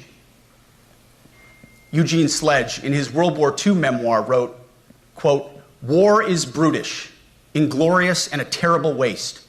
Combat leaves an indelible mark on those who are forced to endure it. The only redeeming factors are my comrades' incredible bravery and their devotion to each other." In combat, there are thousands of variables, as I learned in Iraq and Afghanistan, and as so many of you did in so many more places.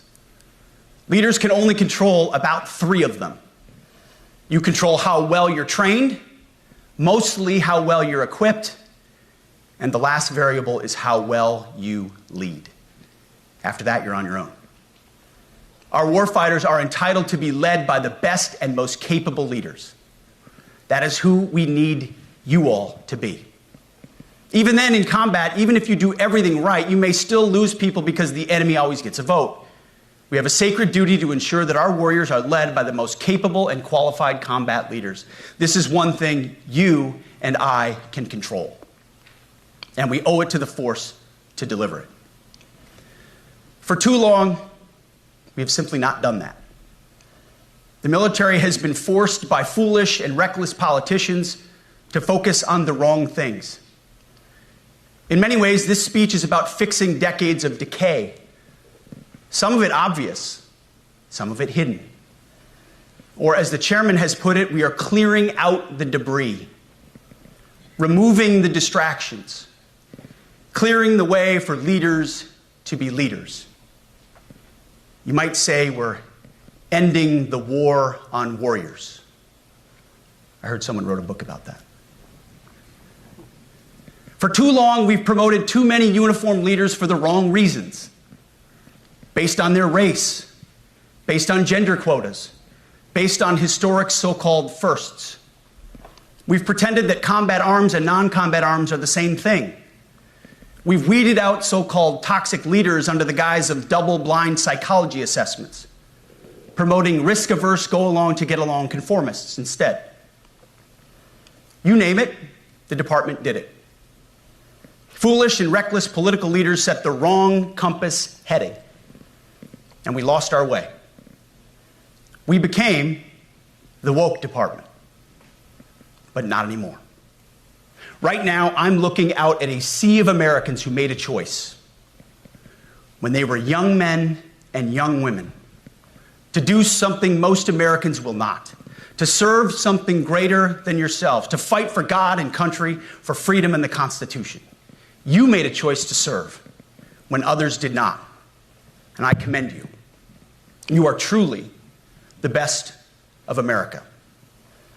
But this does not mean, and this goes for all of us, that our path to this auditorium on this day was a straight line, or that the conditions of the formations we lead are where we want them to be.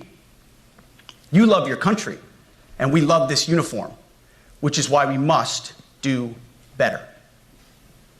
We just have to be honest. We have to say with our mouths what we see with our eyes, to just tell it like it is in plain English, to point out the obvious things right in front of us. That's what leaders must do. We cannot go another day without directly addressing the plank in our own eye, without addressing the problems in our own commands and in our own formations. This administration has done a great deal from day one to remove the social justice, politically correct, and toxic ideological garbage that had infected our department, to rip out the politics. No more identity months, DEI offices, dudes in dresses. No more climate change worship. No more division, distraction, or gender delusions. No more debris. As I've said before, and will say again, we are done with that shit. I've made it my mission to uproot the obvious distractions that made us less capable and less lethal. That said, the War Department requires the next step. Underneath the woke garbage is a deeper problem, and a more important problem that we are fixing and fixing fast. Common sense is back at the White House, so making the necessary changes is actually pretty straightforward. President Trump expects it. And the litmus test for these changes is pretty simple. Would I want my eldest son, who is 15 years old,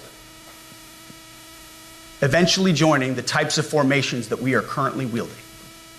If in any way the answer to that is no, or even yes, but, then we're doing something wrong.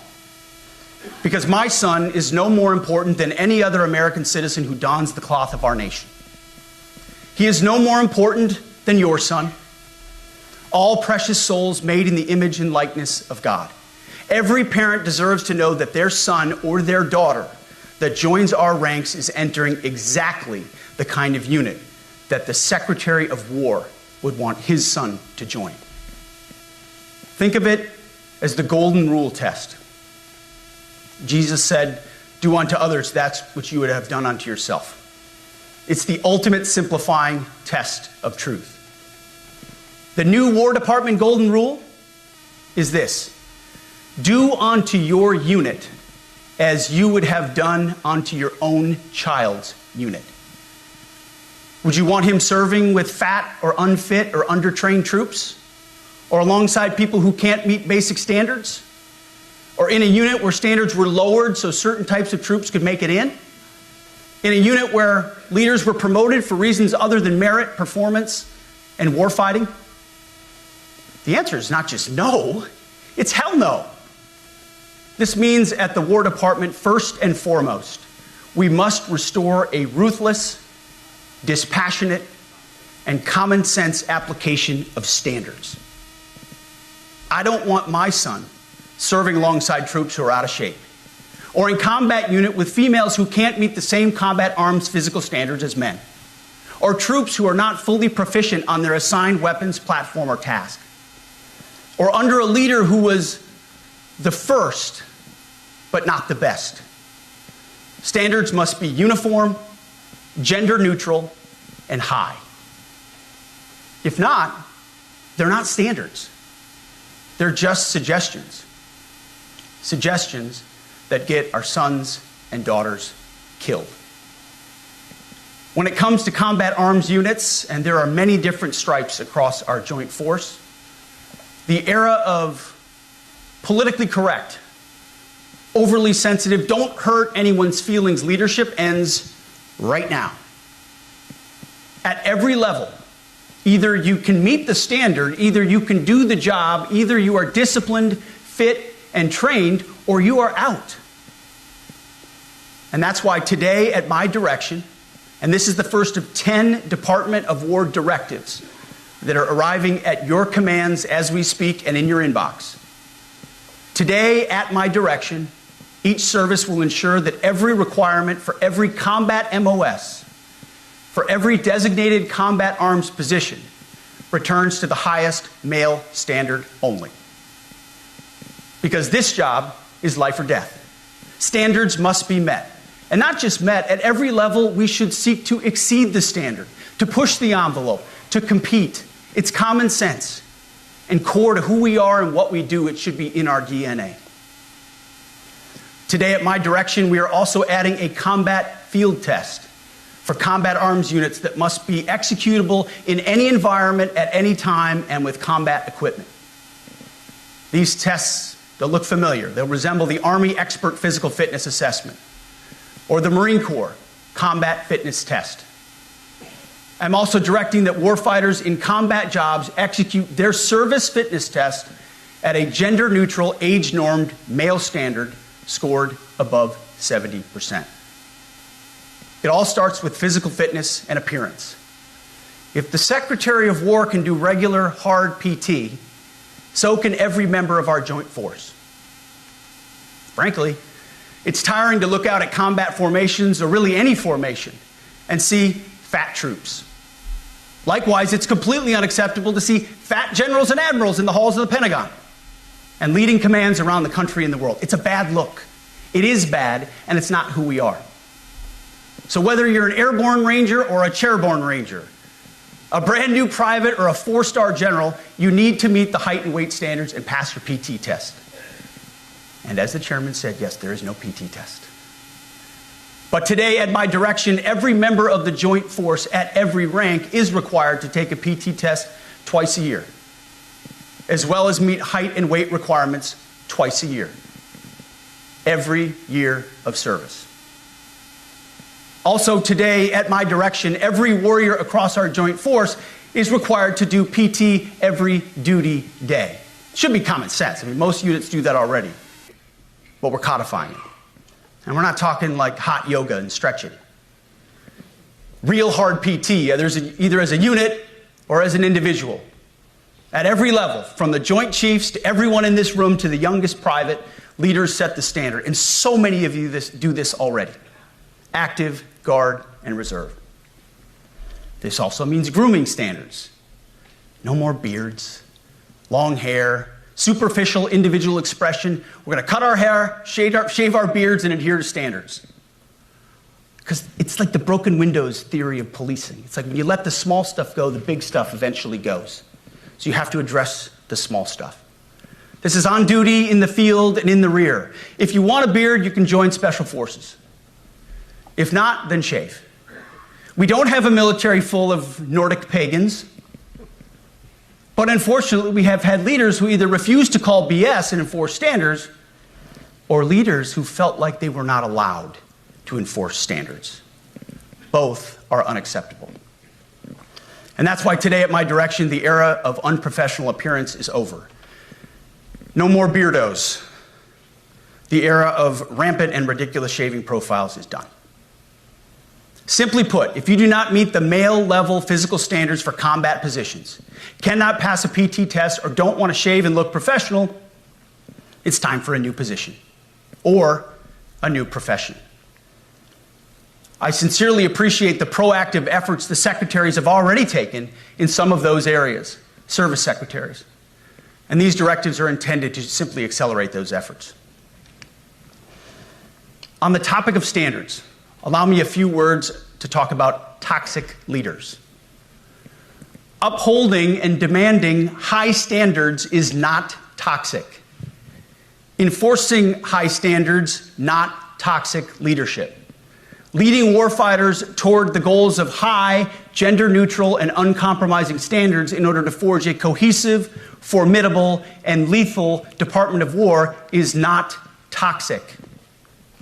It is our duty, consistent with our constitutional oath. Real toxic leadership is endangering subordinates with low standards. Real toxic leadership is promoting people based on immutable characteristics or quotas instead of based on merit.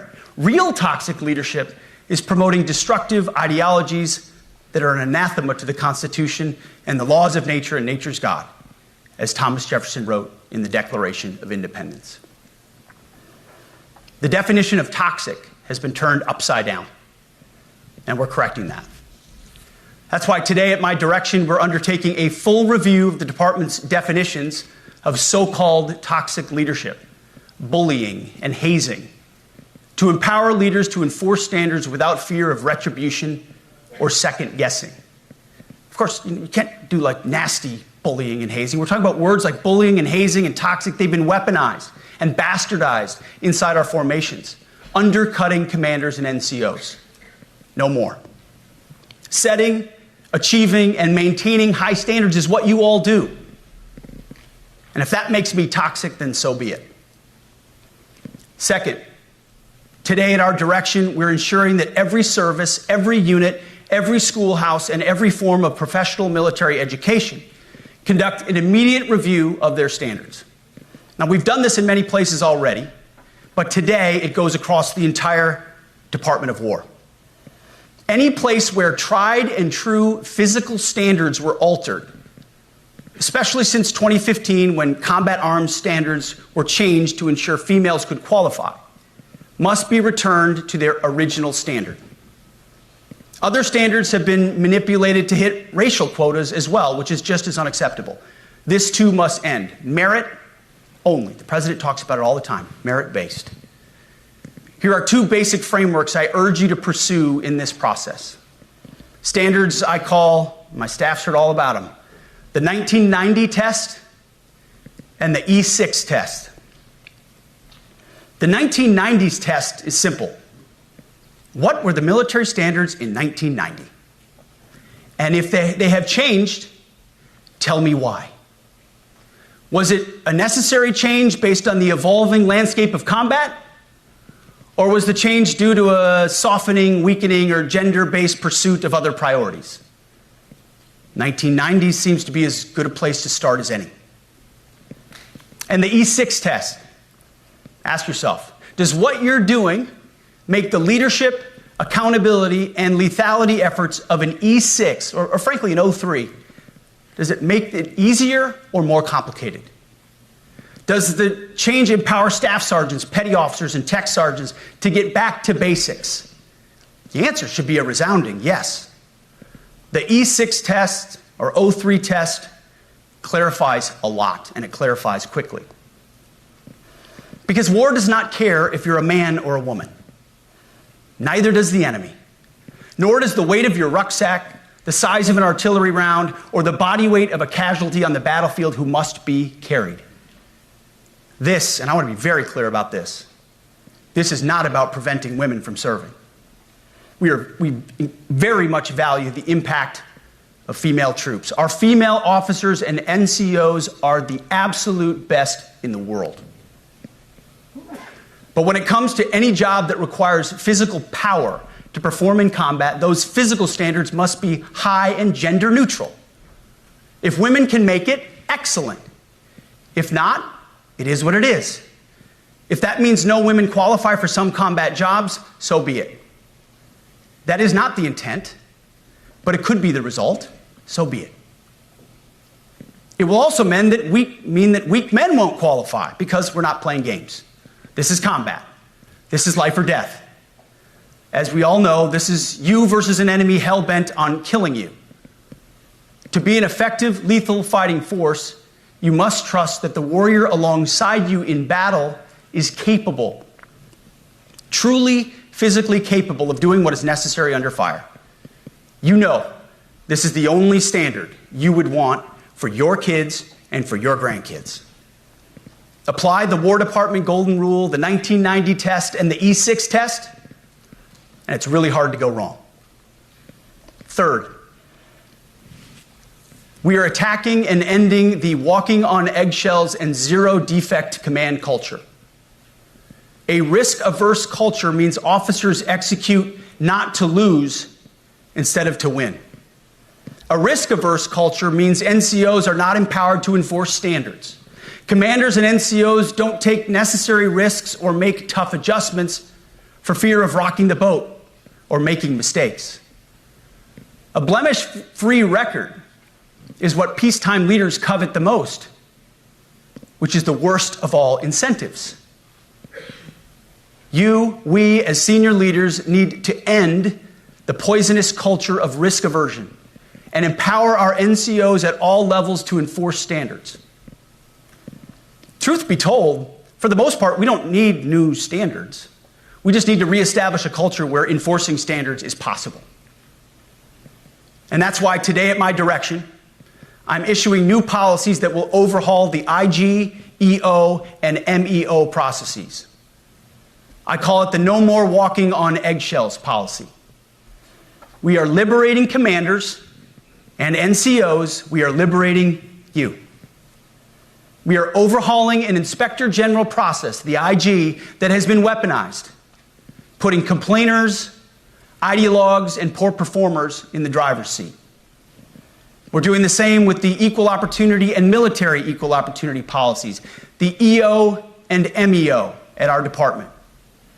No more frivolous complaints, no more anonymous complaints, no more repeat complainants, no more smearing reputations, no more endless waiting, no more legal limbo, no more sidetracking careers, no more walking on eggshells. Of course, being a racist has been illegal in our formation since 1948. The same goes for sexual harassment. Both are wrong and illegal. Those kinds of infractions will be ruthlessly enforced. But telling someone to shave or get a haircut or to get in shape or to fix their uniform or to show up on time or to work hard, that's exactly the kind of discrimination we want. We are not civilians. You are not civilians. You are set apart for a distinct purpose. So we, as a department, need to stop acting and thinking like civilians and get back to basics and put the power back in the hands of commanders and NCOs. Commanders and NCOs who make life and death decisions. Commanders and NCOs who enforce standards and ensure readiness. Commanders and NCOs who, in this War Department, have to look in the mirror and have to pass the golden rule test. My kids, your kids, America's sons and daughters. So I urge you all here today and those watching, take this guidance and run with it. The core of this speech is the 10 directives we're announcing today. They were written for you, for Army leadership, for Navy leadership, for Marine Corps leadership, for Air Force leadership, Space Force leadership. These directives are designed to take the monkey off your back and put you, the leadership, back in the driver's seat. Move out with urgency because we have your back. I have your back. And the Commander-in-Chief has your back. And when we give you this guidance, we know mistakes will be made. It's the nature of leadership. But you should not pay for earnest mistakes for your entire career. And that's why today, at my direction, we're making changes to the retention of adverse information on personnel records that will allow leaders with forgivable, earnest, or minor infractions to not be encumbered by those infractions in perpetuity. People make honest mistakes, and our mistakes should not define an entire career. Otherwise, we only try not to make mistakes, and that's not the business we're in. We need risk takers and aggressive leaders and a culture that supports you.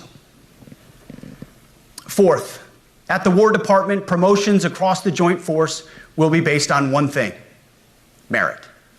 Colorblind, gender-neutral, merit-based. The entire promotion process, including evaluations of warfighting capabilities, is being thoroughly re-examined. We've already done a lot in this area, but more changes are coming soon. We'll promote top-performing officers and NCOs faster and get rid of poor performers more quickly. Evaluations, education, and field exercises will become real evaluations, not box checks, for every one of us at every level. These same reforms happened before World War II as well. General George Marshall and Secretary of War Henry Stimson did the same thing. And we won a world war because of it. As it happens, when he started the job, Chairman Kane gave me a frame and a photo to hang in my office. A matching frame and photo hangs in his. It's a photo of Marshall and Stimson preparing for World War II. Those two leaders famously kept the door open between their offices for the entirety of the war. They worked together, civilian and uniform, every single day. Chairman Kane and I do the same. There is no daylight between us. Our doors are always open. Our job together is to ensure our military is led by the very best, ready to answer the nation's call. Fifth, as you have seen, and the media has obsessed over, I have fired a number of senior officers since taking over. The previous chairman, other members of the Joint Chiefs, combatant commanders, and other commanders. The rationale for me has been straightforward.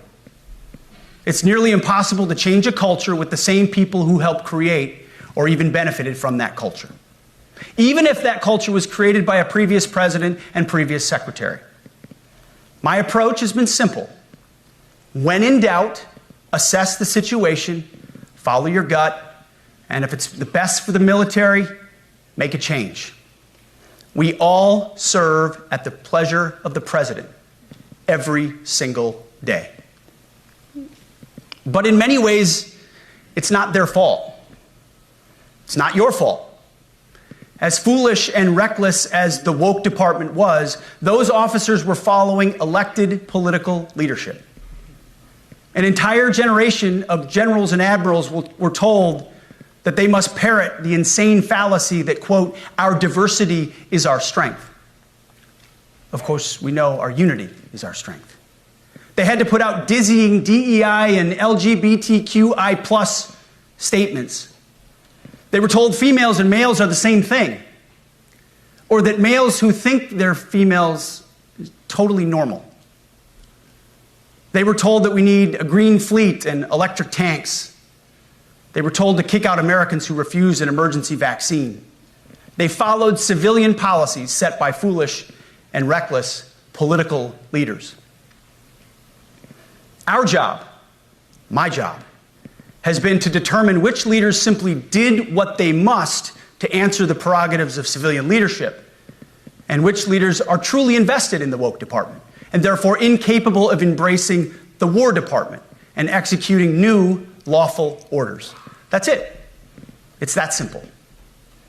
So for the past 8 months, we've gotten a good look under the hood of our officer corps. We've done our best to thoroughly assess the human terrain. We've had to make trade-offs and some difficult decisions. It's more of an art than a science. We have been and will continue to be judicious, but also expeditious. The new compass heading is clear. Out with the Shirellis, the Mackenzies, and the Millies, and in with the Stockdales, the Schwarzkopfs, and the Pattons. More leadership changes will be made, of that I'm certain. Not because we want to, but because we must. Once again, this is life and death. The sooner we have the right people, the sooner we can advance the right policies. Personnel is policy. But I look out at this group, and I see great Americans. Leaders who have given decades to our great republic, at great sacrifice to yourselves and to your families.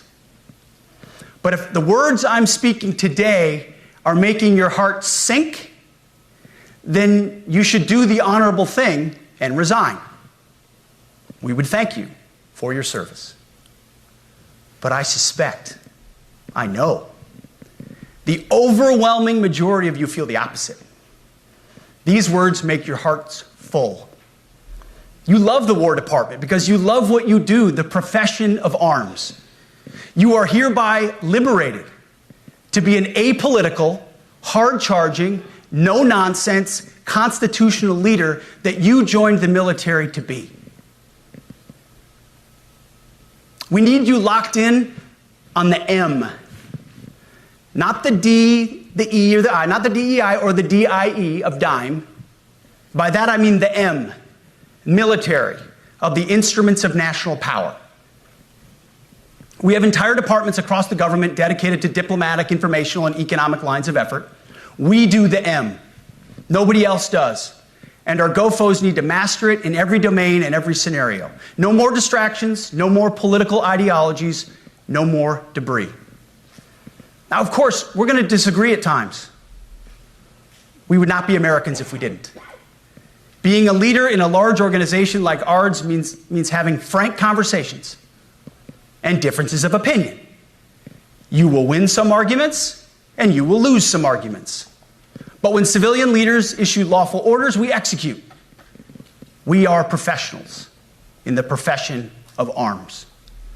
Our entire constitutional system is predicated upon this understanding. Now, it seems like a small thing, but it's not. This includes as well the behavior of our troops online. To that end, I want to thank and recognize the services for their new proactive social media policies. Use them. Anonymous, online, or keyboard complaining is not worthy of a warrior. It's cowardice masquerading as conscience.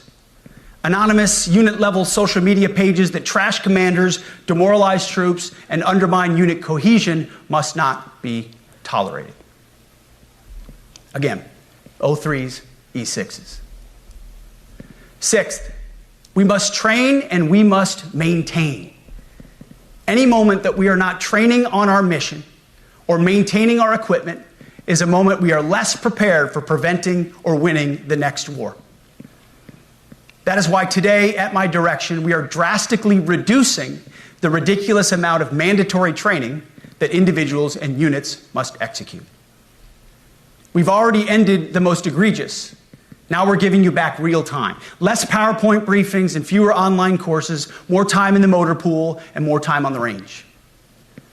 Our job is to make sure you have the money, equipment, weapons, and parts to train and maintain, and then you take it from there. You all know this because it's common sense. The tougher and the higher the standards in our units, the higher the retention rates in those units. Warriors want to be challenged. Troops want to be tested. When you don't train and you don't maintain, you demoralize. And that's when our best people decide to take their talents to the civilian world. The leaders who created the woke department have already driven out too many hard chargers. We reverse that trend right now.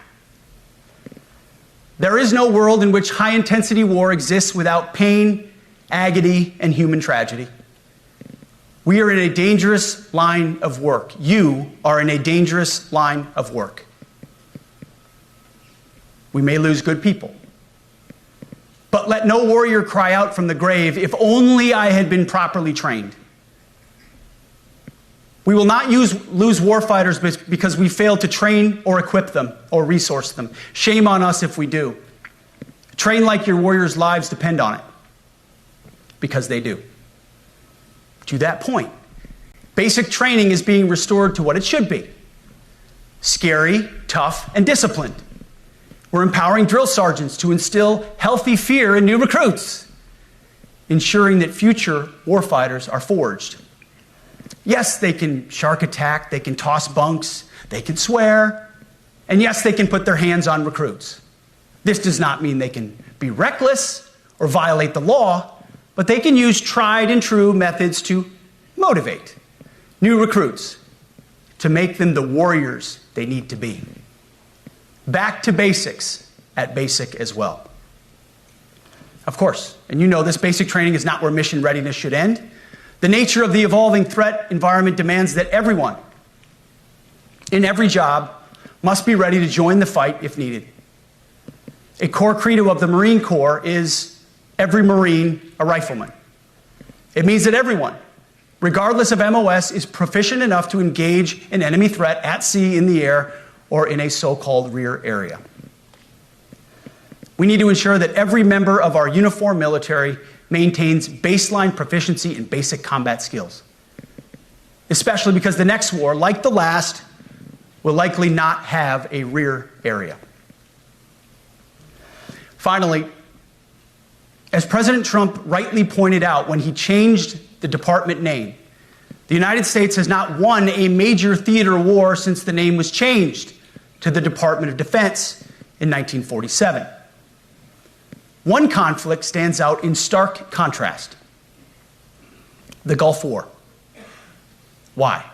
Well, there's a number of reasons, but it was a limited mission with overwhelming force and a clear end state. But why did we execute and win the Gulf War the way we did in 1991? There's two overwhelming reasons.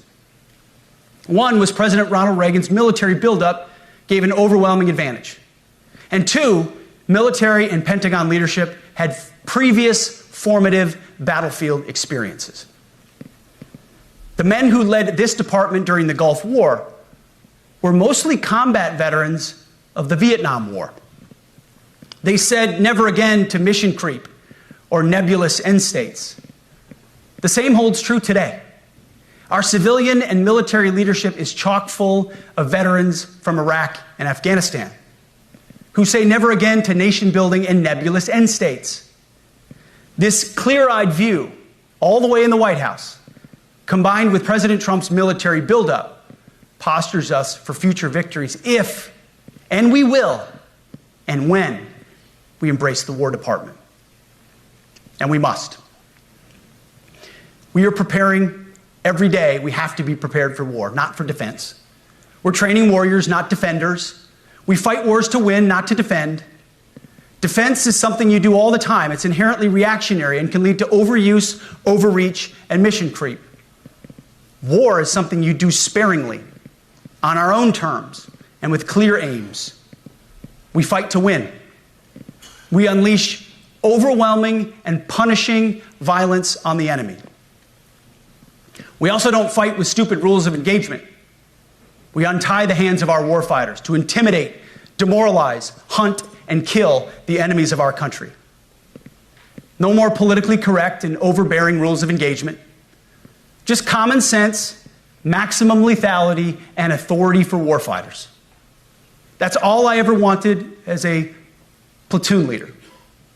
And it's all my E6 squad leaders ever wanted, back to that E6 rule. We let our leaders fight their formations, and then we have their back. It's very simple, yet incredibly powerful. A few months ago, I was at the White House when President Trump announced his Liberation Day for America's trade policy. It was a landmark day. Well, today is another Liberation Day. The liberation of America's warriors, in name, in deed, and in authorities. You kill people and break things for a living. You are not politically correct and don't necessarily belong always in polite society. We are not an army of one. We are a joint force of millions of selfless Americans. We are warriors. We are purpose-built, not for fair weather, blue skies, or calm seas. We were built to load up in the back of helicopters, 5 tons, or Zodiacs in the dead of night, in fair weather or foul, to go to dangerous places, to find those who would do our nation harm, and deliver justice on behalf of the American people in close and brutal combat if necessary. You are different. We fight not because we hate what's in front of us. We fight because we love what's behind us. You see, the Ivy League faculty lounges will never understand us, and that's okay, because they could never do what you do. The media will mischaracterize us, and that's okay, because deep down they know the reason they can do what they do is you. In this profession, you feel comfortable inside the violence so that our citizens can live peacefully.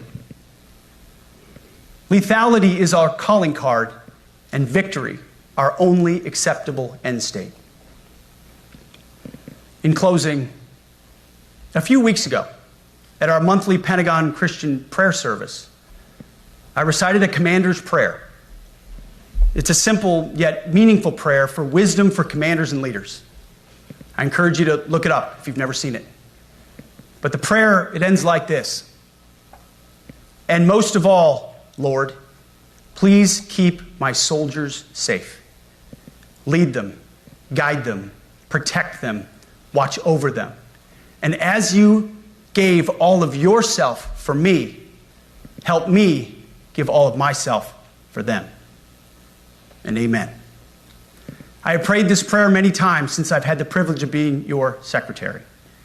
And I will continue to pray this prayer for each of you as you command and lead our nation's finest. Go forth and do good things, hard things. President Trump has your back, and so do I. And you'll hear from him shortly.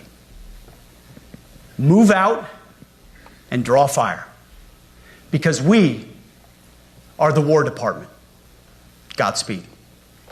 Room, attention.